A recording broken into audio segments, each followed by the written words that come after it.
नमस्कार, आप देख रहे हैं न्यूज इंडिया। आपके साथ मैं दीपिका सिंह। करते हैं खबरों की शुरुआत बड़ी खबर के साथ। मन की बात में प्रधानमंत्री मोदी ने देश को संबोधित किया।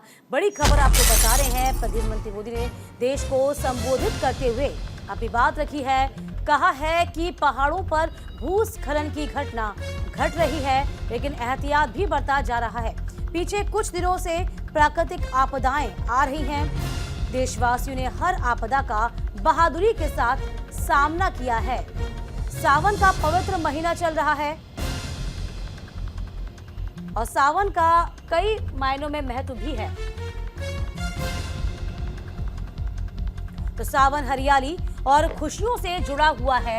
यूपी की बात करते हुए यूपी में 30 करोड़ पेड़ लगाने का लक्ष्य रखा गया। सर्वजन हिताय की भारत की भावना और ताकत ये दर्शाती है कि काशी में हर साल 10 करोड़ से ज्यादा पर्यटक आते हैं। यही तमाम बातें जो हैं प्रधानमंत्री मोदी ने अपने संबोधन के दौरान कही। अमेरिका से 2 लोग अमरनाथ यात्रा के लिए आए। कैलिफोर्निया से विदेशी अमरनाथ यात्रा पर आए हैं। तो हज यात्रा को लेकर कई बदलाव किए गए।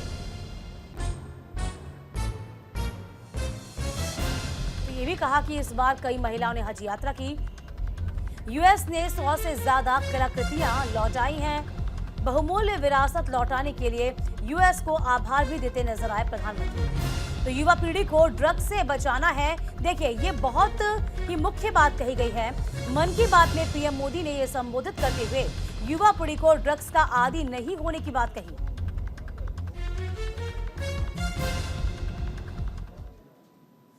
तो मन की बात कार्यक्रम का 103वां एपिसोड को प्रधानमंत्री मोदी ने आज रेडियो के जरिए संबोधित किया। ये बता दी कि उत्तराखंड के सीएम पुष्कर सिंह धामी ने मन की बात कार्यक्रम को सुना। तो देखिए, तस्वीर देखिए, तमाम जो अपने विधायक हैं, मंत्री हैं, उनके साथ मन की बात कार्यक्रम को सुना गया है। आज 103वां एपिसोड को सुने गए और सीएम धामी भी मन की बात को, इस कार्यक्रम को सुनते हुए आपको नजर आ रहे होंगे।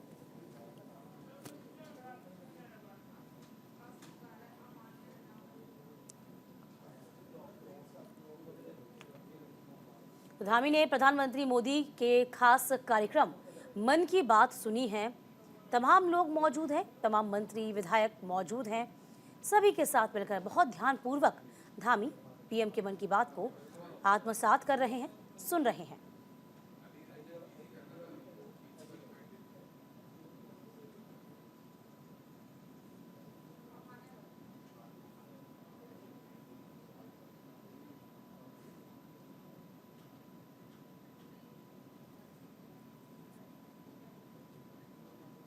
प्रधानमंत्री नरेंद्र मोदी ने 91 वाइब्रेंट विलेज की 34 ग्राम पंचायतों के प्रधान, उनकी पत्नी को स्वतंत्रता दिवस के मौके पर लाल किले में होने वाले कार्यक्रम के लिए बुलावा भेजा है। ऐसे में अब राज्य सरकार आईटीबीपी की मदद से इन सभी विशेष आमंत्रित अतिथियों को 15 अगस्त को दिल्ली भेजने की तैयारी में जुटी है।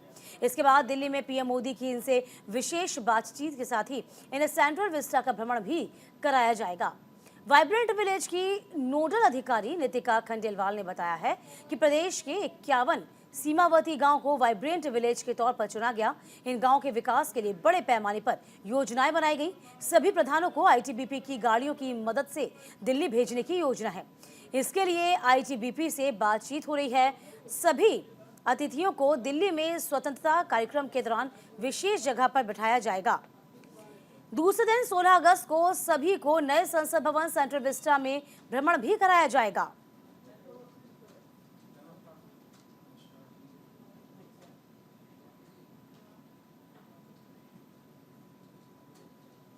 उत्तराखंड के पूर्व मुख्यमंत्री हरीश रावत ने लक्सर पहुंचकर चौथी बार बाढ़ग्रस्त इलाकों का दौरा किया है और बाढ़ पीड़ितों से मुलाकात कर उनका हालचाल जाना है। इसी को लेकर हमारे सहयोगी जसवीर सिंह ने पूर्व सीएम हरीश रावत से खास बातचीत की।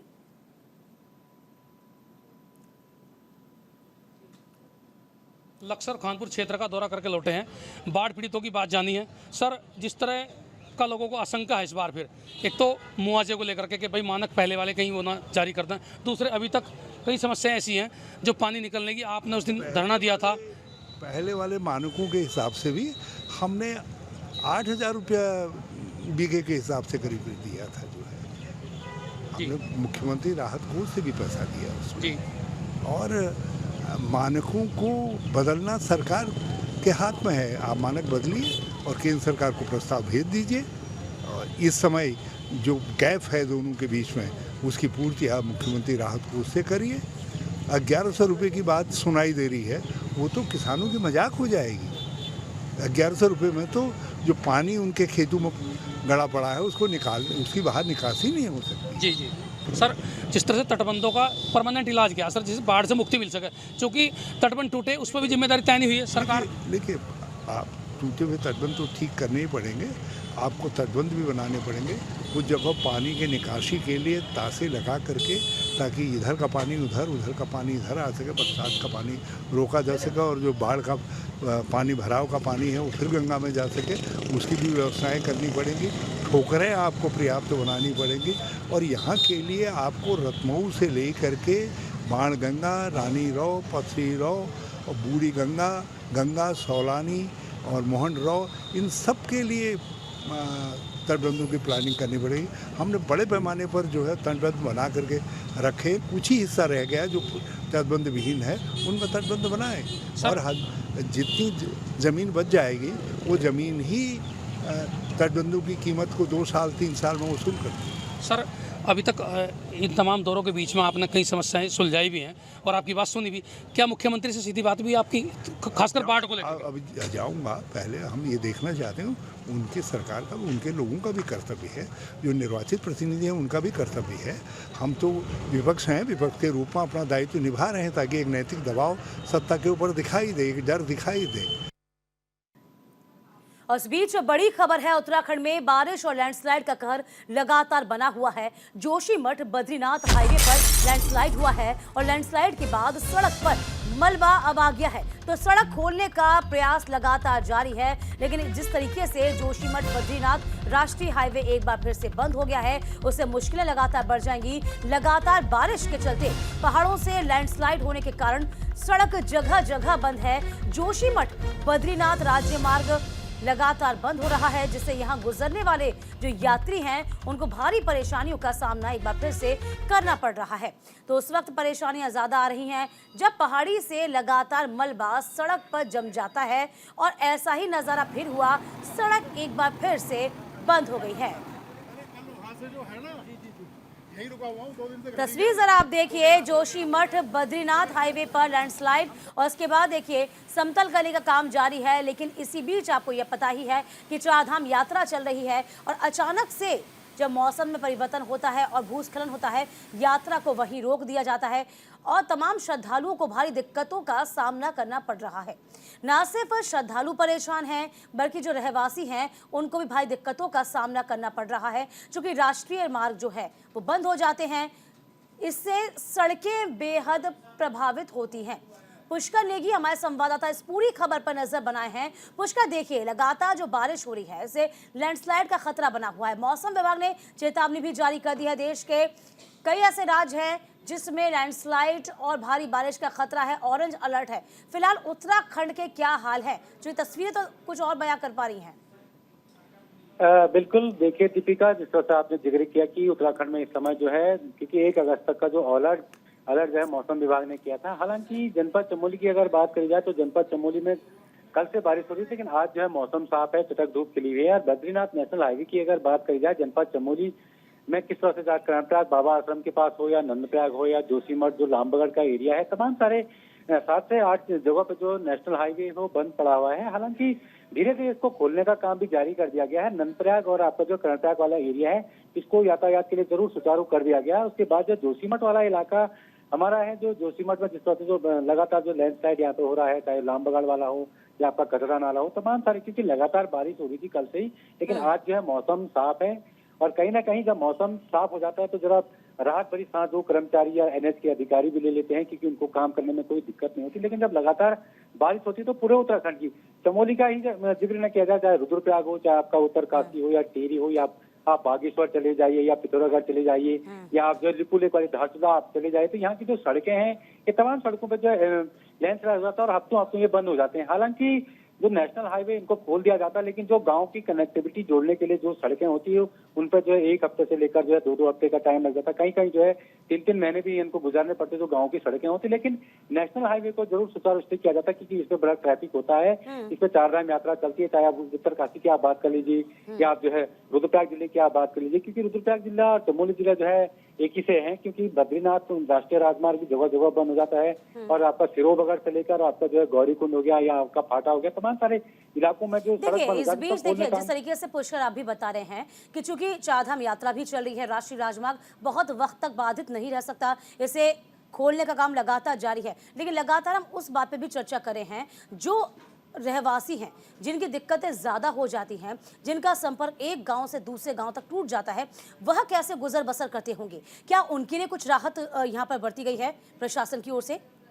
बिल्कुल बिल्कुल, देखिए दीपिका आपने सही प्रश्न किया, क्योंकि गांव को जोड़ने वाली जो कनेक्टिविटी होती है या जो सड़कें होती हैं या विद्युत लाइनें क्षतिग्रस्त हो जाती हैं या आपका जो है राशन यहाँ पे नहीं पहुंच पाता है, यहाँ पे जो है फिर पानी यहाँ पे नहीं पहुंच पाता, इसके लिए जो है बकायदा जो है जिलाधिकारी ने जो प्रत्येक ब्लॉक स्तर पे जो है आपदा प्रबंधन की टीमें, यानी पटवारी का जो क्षेत्र होता है यहाँ पे जो पटवारी को एक जिम्मेदारी दी गई है, उसके बाद जो है नोडल अधिकारी जो है नायब तहसीलदार को यहाँ पे बनाया गया है। जनपद चमोली की अगर मैं बात करूँ, लेकिन पूरे उत्तराखंड को लेकर अगर बात करी जाए, खासकर पहाड़ी जिलों की जो भौगोलिक स्थिति है वो अलग होती है, भिन्न होती है, क्योंकि जब रास्ते बंद हो जाते हैं तो गाँव में जेसीबी बहुत देर में पहुंचता है, सड़कें देर में, किसी का सिलेंडर खत्म हो जाए या कोई बूढ़ा आदमी बीमार हो जाए, उसको जो है बाजार लाना, तो बहुत दिक्कतों का सामना जो है गाँव वालों को करना पड़ता है। लेकिन पुष्कर देखिए आप मेरे साथ बने रहिएगा और आगे भी आपसे मैं रुख करूंगी तमाम खबरों पे। इधर उत्तराखंड के चमोली की बात करते हैं, जहां पर अलकनंदा नदी के किनारे नमामि गंगे ऑफिस के सीवरेज ट्रीटमेंट प्लांट में अर्थिंग में खामी की वजह से करंट फैला। 19 जुलाई को हुए इस हादसे में 16 लोगों की मौत हो गई थी, जबकि 7 लोग घायल हो गए थे। इस हादसे में 22 लोग करंट की चपेट में आए। मजिस्ट्रेट जांच रिपोर्ट में सामने आया है कि चमोली के एडिशनल डिस्ट्रिक्ट मजिस्ट्रेट अभिषेक त्रिपाठी ने शनिवार को अपनी जांच रिपोर्ट सरकार को सौंपी। जांच रिपोर्ट में बताया गया है कि एसटीपी प्लांट की व्यवस्था बिजली मानकों के मुताबिक थी ही नहीं। एसटीपी का रखरखाव करने वाली जो दो कंपनियां थीं, इस घटना के लिए जिम्मेदार उनको ठहरा दिया गया है। सुरक्षा मानदंडों का उल्लंघन करने पर इन कंपनियों को ब्लैकलिस्टेड करने की सिफारिश की गई है।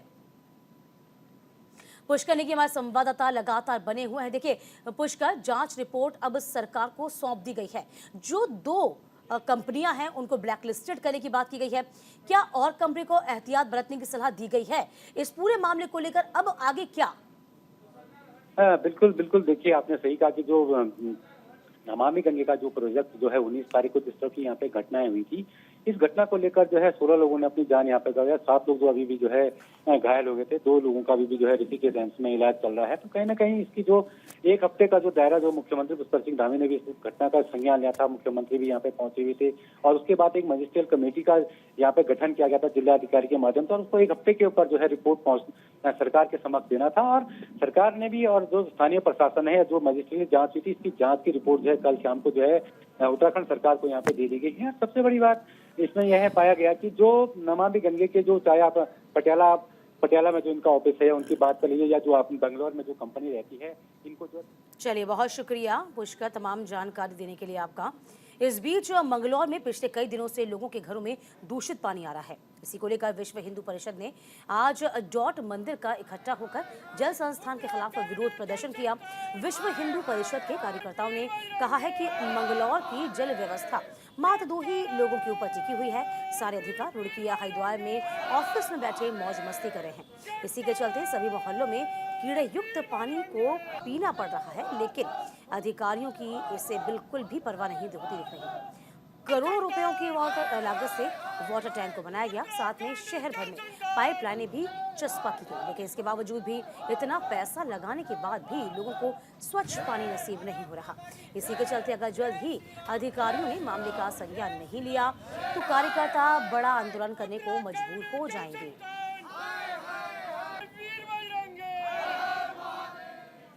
यही जो है वो क्लियर टंकी में बैठता है।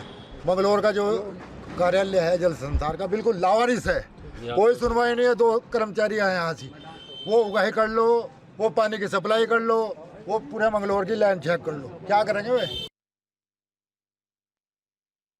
सब में नाली में अंदर अंदर को जा रहे हैं, लीकेज है बहुत ज़्यादा। नाली का गंदा पानी, सिविल लाइन का गंदा पानी सब पाइपों में जाके लोगों को घर में पहुंच रहा है। उससे भयंकर बीमारी फैलने का पूरा आजकल चल ही रहा है। आजकल जल संस्थान को 15 मई 2023 को एक ज्ञापन विश्व हिंदू परिषद शाखा मंगलौर ने दिया था। उन्होंने तत्काल से ठीक करने के निर्देश दिए, लेकिन कोई नहीं हुआ। फिर 8 जून को पुनः फिर उन्हें ज्ञापन दिया, लेकिन आज तक एक भी लीकेज किसी भी कस्बे के किसी भी उसकी लीकेज आज तक भी किसी भी बंद नहीं की गई।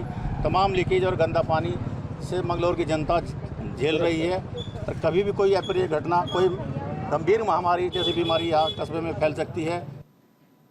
लक्सर क्षेत्र में बाढ़ के बाद आपदा के नुकसान का आकलन करने के लिए प्रशासन के साथ लक्सर निकाय विभाग भी अब मुस्तैदी से जुटा हुआ है। अधिशासी अधिकारी चंद्रशेखर शर्मा ने बताया है कि बाढ़ आपदा के बाद हुए नुकसान का आकलन किया जा रहा है और निकाय विभाग के 2 कर्मचारी उप जिला मजिस्ट्रेट द्वारा इस काम में जुटे दल के शामिल किए गए हैं।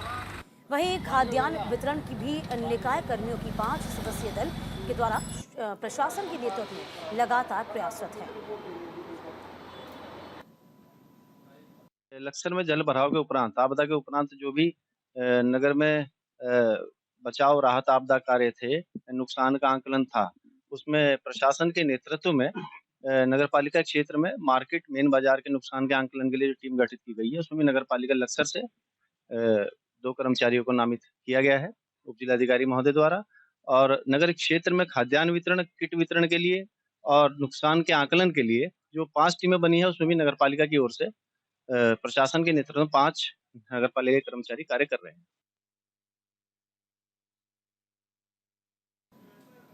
कांग्रेस प्रदेश अध्यक्ष करण माहरा के वायरल वीडियो के बाद कांग्रेसियों में आक्रोश देखने को मिल रहा है।